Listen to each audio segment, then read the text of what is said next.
Saudi Arabia mu bukambwe obungi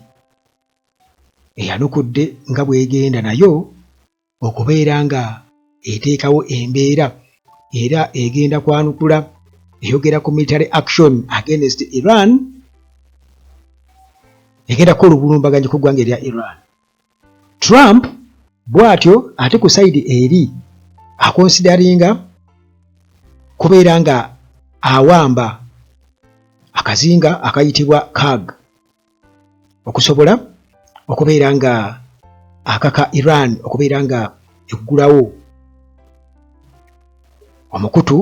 ogwa Strait of Hormuz kubanga emiwendo gy'amafuta girinnyidde ddala ne gaasi. Kakati Saudi Arabia munnange bano nga oggyeko bannaffe bali Saudi Arabia bannayuganda benda abalikodinga nti mwogera yogera eyo kati ffe nga tetubiraba. Munnange Saudi Arabia evuddeyo mu nkola eya awali omukka tewabula muliro, kitegeeza nti omuliro gye guli Saudi Arabia, era bano bagambye bagenda kulonkinga military action ku ggwanga erya Iran, era nga ze zino oba comments ezikyasinze okuba ez'obukambwe okuva eggwanga erya US ne Israel bwe lyalumba Iran. Kakati Trump ne administration ye bano ku sayidi eri endala bagamba nti amagye ga America bwe gatyo gagenda kusalako akazinga ke bayita KAG, era wano kibayambe okubeera nga bakwata Iran ewaluma kubanga Iran awo nawo waba wagikosa kubanga ekozesaawo okubeera nga eyisaawo amafuta gaayo agagiyamba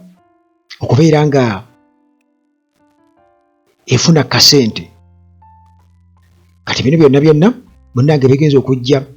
nga emiwendo gy'amafuta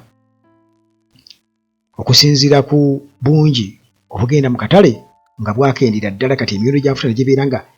bwe gityo gitaataaganyeemu mu kubeera nga girinyisiddwa nnyo, era nga munnange bagamba nti bareero emu ey'amafuta erinnyidde ddala paka ku $1,900, era nga okusinziira ku mbeera eriwo bano balabula bagamba nti crisis eno Bank of England egamba nti crisis eyinza munnange okubeera nga eyongera okulinnya okwekanama, embeera eyongera okubeera nga yeekanama singa ate embeera etuukira ddala mu budde bwe baali batasuubira kubeera nti nno enjega eno egenda kuba ekyaliwo. Munnange okusinziira ku Saudi Arabia, Saudi Foreign Minister Prince Faisal bin Farhan ono yagambye nti obulumbaganya Iran bwetukolako buyinza okubackfiringa naffe obwakabaka b'e Saudi ne bubeera nga bulina okurespondinga militarily. Pressure eno okusinziira ku mukulu Foreign Minister Prince Faisal owa Saudi Arabia agamba nti pressure eno okuva mu ggwanga erya Iran eyinza okubackfiringa politically, era n'agamba nti nabo tebalina kyakukola, balina okubeera nga batekinga military action singa kiba kyetaagisizza, kubanga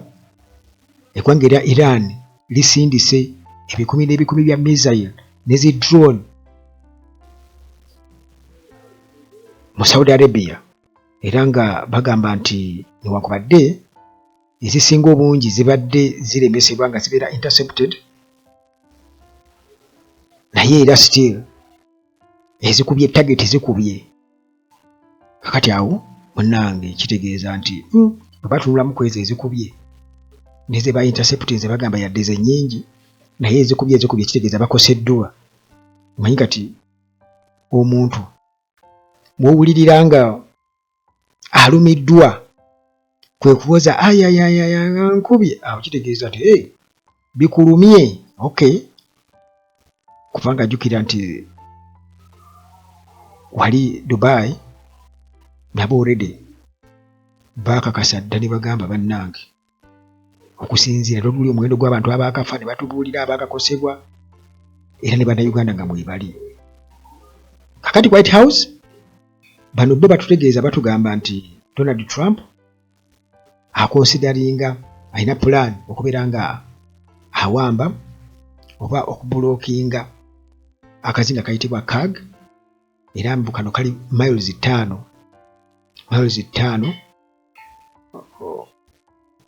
okuva ku Maserengeta ku coast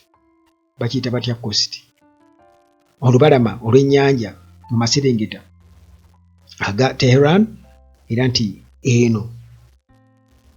ebyobusuubuzi bagirabanga economic asset ey'amaanyi ennyo singa babeera bagiwambyo Iran kigambibwa okuba nti babeera bagikutte ewaluma. Kakati bagamba nti era oluguudo oluyitawo olulinkinga kazinga kano bagamba baluyita Oil Boulevard era bagamba nti millions 7 ez'ebipipa eziyitawo buli lunaku. Kati kiba kitegeeza nti Iran singa babeera bagiwambyeko akazinga ako aka CAG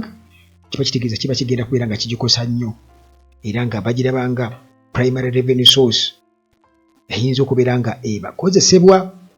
Bagamba nti singa babeera bagiwambye babeera bagenda gikozesa oba singa babeera bagibulookinze bayinza obutagiwamba naye ne bagibulookinga ndowooza babeera bagenda kubanga bagikozesa okubagaininga nti Iran esobola okubeera nga eggulawo mukutu gulwe gwa Straits of Hormuz mbu bayitaaga emyezi oba ng'omwezi gumu okubeera nga Iran bagiwekeninga ne strikes. Kijja kutwala omwezi mulamba mu maaso we basuubira okubeera nga bagikuba mu nnumba eza waggulu era nga awo basuubira okuba nti omupiira gujja kuba gugizitoweredde singa babeera basobodde okubeera nga ekkuba eryo baliziba ku kazinga kano aka CAG Island. Iran ejja kuba terina kyakukola okuleka okugenda mu nteesaganya babeere nga baggulawo omukutu ogwa Strait of Hormuz. Akati munnange nti eno serious plan Trump gyakonsidaringa kubanga baagala Hormuz eggulewo balina kubeera nga batwala CAG Island okusobola okubeera nga kibaawo kubanga singa basalawo okubeera nga bakikola kijja kubayamba okubeera nga Iran epondooka. Prime Minister wa Israel Netanyahu naye bw'atyo yabadde ayogera ku ky'okubeera nti amagye oba oliawo gayinza okubeera nga galumbira ku ttaka. Basuubira okubeera nti basindikayo amagye galumbe ku ttaka naye okusinziira ku bigenda mu maaso olutalo lulabika lunyiinyiikidde era nga bo bagamba nti Isirayiri eyinza okuba yeetaaga nnyo obuwanguzi okusinga oba Amerika kubanga yo egamba nti ekyalumbira ddala ekyakolera ddala ennumba era esuubira okuba nti olutalo lukyagendera ddala mu maaso okusinziira ku Isirayiri. Kakati ba experts bo bagamba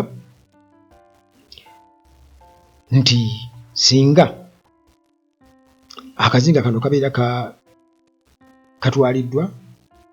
nga Iran tesobola kubeera nga eyisaawo amafuta gaayo kiba kitegeeza nti babeera bagenda kugikako okubeera nga eggulawo omuwaatwa guli gwa Straits of Hormuz. Ekintu ekiyinza okubeera nga munnange kitaasa okubeera nga banegotiatinga bateesa ati kakati akali katugire wano tukole bwe tuti kale katugire wano tukole bwe tuti naye nga ebintu si byangu yadde n'akamu era nga si kituufu nti osobola okumanya nti bino bigenda kuggwa bwe biti oba bwe biti kubanga buli omu kirabika alina kyayinza okukola okubeera ng'akosa munne naye nga ne gwe baalumba Iran si mwangu yadde n'akamu kinyinza okugamba